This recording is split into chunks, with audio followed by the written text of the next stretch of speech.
ಇವತ್ತು ಮಹಾತ್ಮ ಗಾಂಧೀಜಿಯವರು 100 ವರ್ಷ ಆಯಿತು ಈ ಬೆಳಗಾಂನಲ್ಲಿ ಬಂದು ಕಾಂಗ್ರೆಸ್ನ ಅಧ್ಯಕ್ಷರಾಗಿ ಅಧಿಕಾರವನ್ನು ತೆಗೆದುಕೊಂಡಿದ್ರು. ಈ ದೇಶದ ಸ್ವಾತಂತ್ರ್ಯಕ್ಕೆ ಜವಾಬ್ದಾರಿ ತೆಗೆದುಕೊಂಡ್ರು. ಆ ಜಾಗದಲ್ಲಿ ಇವತ್ತು ಮಲ್ಲಿಕಾರ್ಜುನ ಖರ್ಗೆ ಅವರು ಕೂತಿದ್ದಾರೆ. ಮಲ್ಲಿಕಾರ್ಜುನ ಖರ್ಗೆ ಅವರು ಬಂದು ಈ ಗಾಂಧಿ ಪ್ರತಿಮೆನ ಉದ್ಘಾಟನೆಯನ್ನು ಮಾಡಿದ್ರು. ಅವರು ಪ್ರಿಯಾಂಕಾ ಗಾಂಧಿ ಅವರು ಬಂದು ಉದ್ಘಾಟನೆ ಮಾಡಿದ್ರು. ಇಲ್ಲಿ ಬಂದು ಮೊದಲನೇ ಪ್ರತಿಭಟನೆಯನ್ನು ಕಾಂಗ್ರೆಸ್ ಉಳಿಸಬೇಕು, ಗಾಂಧಿ ಕುಟುಂಬಕ್ಕೆ ನ್ಯಾಯ ಒದಗಿಸಬೇಕು ಅಂತೇಳಿ ಬಂದಿದ್ದೀವಿ. ಇವತ್ತು ನ್ಯಾಷನಲ್ ಹೆರಾಲ್ಡ್ ಒಂದು ದೇಶದ ಆಸ್ತಿ, ಇದು ಬಿಜೆಪಿದು ದ್ವೇಷದ ಆಸ್ತಿ ಬಿಜೆಪಿ. ನಾವೆಲ್ಲ ಇವತ್ತು ಕೋರ್ಟಲ್ಲಿ ನಮಗೆ ನಿಮ್ಮ FIR ದ್ವೇಷದ ರಾಜಕಾರಣ ಬಿಟ್ಬಿಡಿ ಅಂತೇಳಿ ಕೋರ್ಟ್ ಅವರು ವಜಾ ಮಾಡಿದ್ದಾರೆ. ಎಲ್ಲಿ ಮನಿ ಲಾಂಡ್ರಿಂಗ್ ಮಾಡಿದರು? ಏನು ಅವ್ರ ಜಾಬ್ಗೆ ಅವ್ರ ಅಕೌಂಟ್ಗೆ ದುಡ್ಡು ಹೋಗಿತ್ತಾ? ಏನೂ ಇಲ್ಲ.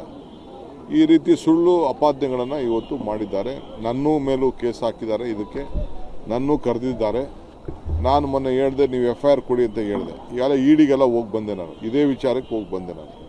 ನಾವು ಒಬ್ಬ ಕಾಂಗ್ರೆಸ್ಸಿಗರಾಗಿ ಕೊಟ್ಟಿದ್ದೀವಿ ಒಂದಷ್ಟು ದುಡ್ಡು. ನಾನಿಲ್ಲ, ನಾನು ಕೊಟ್ಟಿದ್ದೀನಿ, ನನ್ನ ತಮ್ಮ ಕೊಟ್ಟಿದ್ದೀನಿ, ನಮ್ಮ ಮಂಗಳೂರವನು ನಮ್ಮ ಹುಡುಗ ಇನಾಯತ್ ಅಲಿ ಅವನು ಕೊಟ್ಟಿದ್ದಾನೆ, ಸಾವನೂರು ಶಿವಶಂಕರಪ್ಪನವ್ರು ಕೊಟ್ಟಿದ್ದಾರೆ. ಅವರೆಲ್ಲ ಕೂಡ ಕೊಟ್ಟಿದ್ದಾರೆ. ಇವತ್ತು ಏನೋ ನಾವು ಕಾಂಗ್ರೆಸ್ಸಿಗರಾಗಿ ನಾವೆಲ್ಲ ಕೊಟ್ಟಿದ್ದೀವಿ. ಅವರು ಟ್ರೆಷರ್ ಆಗಿದ್ದರು, ಎಲ್ಲ ಕೊಟ್ಟಿದ್ದಾರೆ. ಸೊ ನಮ್ಮ ಮೇಲೆಲ್ಲ ಕೇಸ್ ಹಾಕಿ ನಮಗೆಲ್ಲ ಕಿರುಕುಳ ಕೊಟ್ಟು ಎದುರಿಸುವಂಥ ಕೆಲಸ ಇವತ್ತು ಮಾಡ್ತಾಯಿದ್ದಾರೆ. ಇವತ್ತು ಕಾಂಗ್ರೆಸ್ಸಿಗರು ಯಾವತ್ತೂ ಎದುರುದಿಲ್ಲ. ಪ್ರಾಣ ತ್ಯಾಗ ಮಾಡಿದಂಥ ನಮ್ಮ ಲೀಡ್ಗಳು ಆದರ್ಶವಾಗಿ ಇವತ್ತು ಇದ್ದಾರೆ. ಹಂಗೆ ಇವತ್ತು ಸತ್ಯಕ್ಕೆ ಸಾವಿಲ್ಲ. ಇದು ಯಾಕೆಂದರೆ ಸತ್ಯ ಯಾವತ್ತು ಉಳಿತದೆ. ಸುಳ್ಳು ಕೇಸ್ಗೆ ಆಯುಷ್ಯ ಇಲ್ಲ. ಸುಳ್ಳಿನ ಕೇಸ್ಗೆ ಯಾವತ್ತೂ ಆಯುಷ್ಯ ಇಲ್ಲ. ಸತ್ಯಕ್ಕೆ ಸಾವಿಲ್ಲ. ಇದನ್ನು ನಾನು ಹೇಳಲಿಕ್ಕೆ ಬಯಸ್ತಾ ಇದ್ದೇನೆ. ಸೊ ಇವತ್ತು ನಮಗೆ ನ್ಯಾಯ ಇವತ್ತು ಸಿಕ್ಕಿದೆ.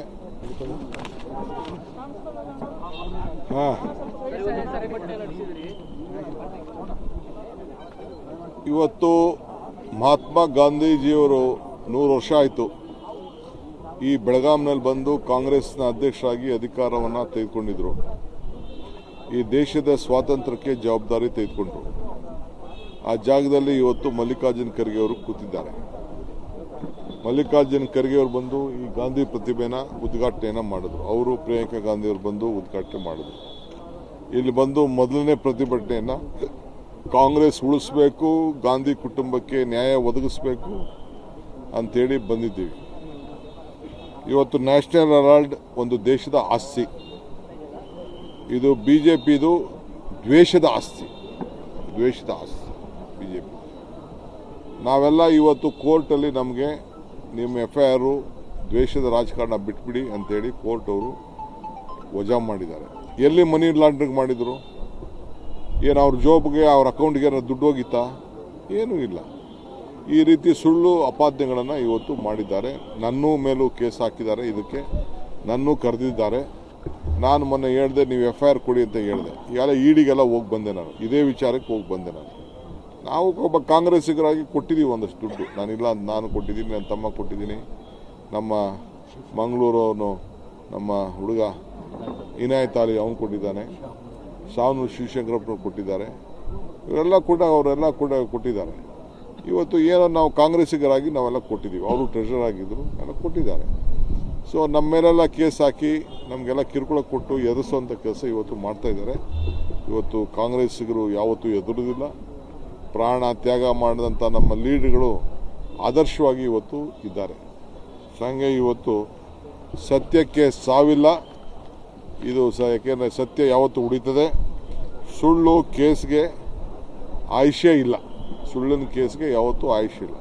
ಸತ್ಯಕ್ಕೆ ಸಾವಿಲ್ಲ. ಇದನ್ನು ನಾನು ಹೇಳಲಿಕ್ಕೆ ಬಯಸ್ತಾ ಇದ್ದೇನೆ. ಸೊ ಇವತ್ತು ನಮಗೆ ನ್ಯಾಯ ಇವತ್ತು ಸಿಕ್ಕಿದೆ.